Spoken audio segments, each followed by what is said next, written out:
In Hollywood circles, he is known as the Hitman, and for very good reasons. He's been nominated for an unprecedented 45 Grammy Awards, won 2 Emmys, and earned an Oscar nomination. He's created chart-topping hits for superstars Andrea Bocelli, Barbara Streisand, Celine Dion, Madonna, Michael Jackson, Josh Groban, Michael Bublé, and more. At syempre, kilala na rin siya ng maraming Pinoy bilang producer na tumulong magpasikat kay Charice. Friends, Mr. David Foster.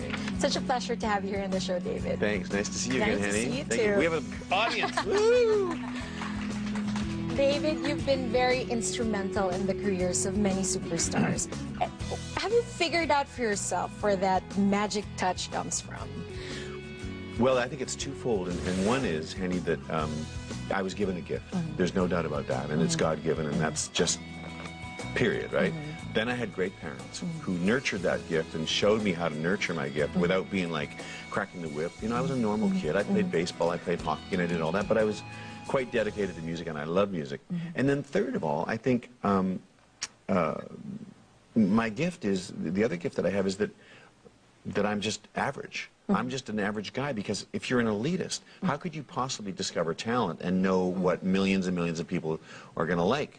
So maybe I'm just, in that department, I'm an average guy who can go, wow, I like that, and I think millions of people are going to like it. I mean, when I saw Celine the first time, it was like, does nobody else understand what we're seeing here right now? And of course, everybody else was just talking, but for me, it was like the movie where everything stopped. And the same thing happened with Charice, the same thing happened with Michael Bublé, with Bryan Adams, with the Corrs, with, you know, even other people that I didn't discover, like Streisand. And it's just like, how can you not love that, you know? So maybe I'm just the average guy. Let's talk about Charice now. Charice is in Glee, of course, it's one of the biggest shows on TV, and of course, Pyramid is a hit. Give us an assessment of how she's doing so far, how she's handling this new fame. Well, Charice, I like to describe her as I think she's a laser beam. And before I answer your question completely, I'll tell you what I mean by that. We can be doing a TV show, like if you had a piano here right now, and Charice was here, and you just leaned and said, do a shortened version of Pyramid, and then we'd have 30 seconds to work it out. I would tell her once, okay, when we get to the bridge, don't do the bridge, go right to the second chorus, do the key change, cut 4 bars off the end, and then end on a high C. Boom, you're on. And she would nail it. She's a laser beam. And that's the same thing that I felt with Celine, that laser beam. Just tell her once, and she gets it. Fast learner. Yeah. And how is she doing? I think she's doing incredibly well. I mean, the Glee thing is just exploding for her, and it's going to take her to the next level. I don't want to say we've struggled, because we haven't struggled, but we've tried to figure out what is the best avenue for her, because she has this adult voice, and the adults love her, and when she sings my songs, they reminisce and they go, oh my God, you're as good as Whitney, you're as good as Celine, or you're good as this person and that person. And then she has this young thing. She's a great dancer. She loves songs like Pyramid. And we're just trying to find our way, because I want to have both. Because when you think about somebody like Whitney Houston, she had both. She had, I want to dance with somebody, and she had One Moment in Time, right at the same time, simultaneously. And that's what I want for Charice. She's capable of it, talent-wise. We just have to find the right secret for her. I think she's doing great, and she's a wonder child. And I think all of the Philippines should be super, super proud of her, because she is going to be the very, very first Asian superstar, I believe, in the world. How involved are you in her career right now? It goes in spurts, and I'll tell you why. Because I am her sometime producer and her record company. Now, she has another couple of key important elements in her career. One, the manager, Mark Johnston. And a manager and an artist typically have a relationship that a record producer cannot break that bond, because they talk to each other 5 to 10 times a day. They're on the road together. They're together 24/7. She's in good hands with Mark, but obviously when she wants to pick up the phone, I'm there, and when we record, I'm there. And I hope that I'm a good influence on her. I think I am, and I think that she really looks up to me. I don't mean just in a casual way. I think she truly looks up to me, and you know, hopefully I'm like my parents, because my parents gave me a great, substantial upbringing, and hopefully I'm giving some of her, my parents' DNA. Charice is one of your guests in a very big concert. Tell us more about The Hitman Returns. What do you think of that title, by the way? Is that kind of corny? The Hitman Returns to Mandalay. Returns. Yes.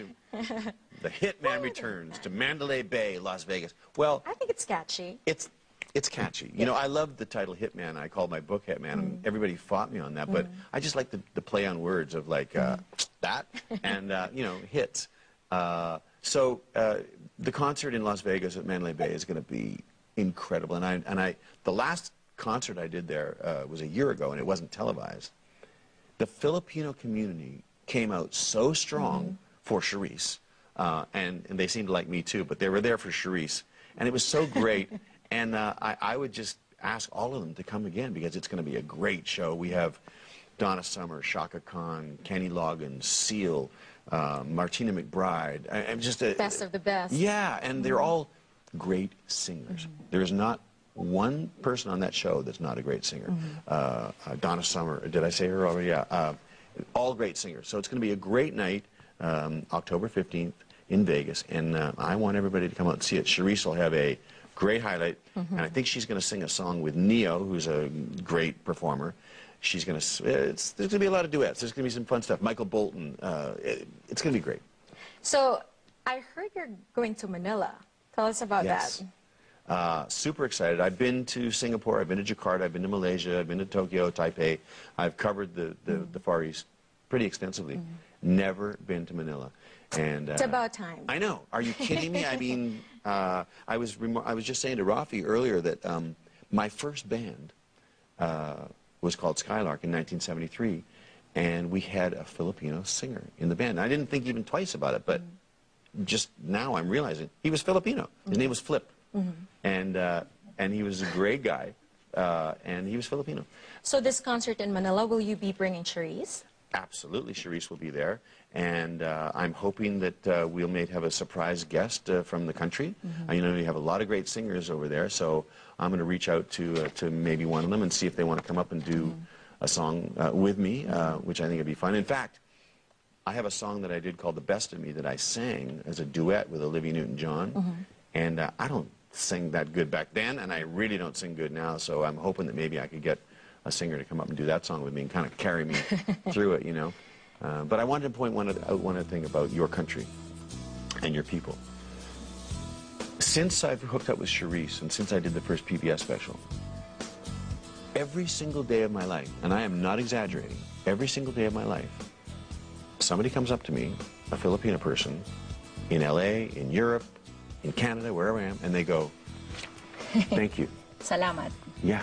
They do. And it blows my mind that the passion of the people and their commitment to music, their love of music, and their passion of wanting to see one of their own succeed, which it's country pride, and it's just the best. And it happens every day of my life, and I love it. David, you've endeared yourself to the Filipino community. You know, thank you so much. It's my pleasure. For everything that you've done. See, it happened again today. You see what I'm talking about? For everything that you've done for Charice and for just the beautiful music that you've given us through all of these years. Mabuhay ka, Mr. David Foster. Thank you. I'm a lifetimer now. I'm a Filipino. Thank you.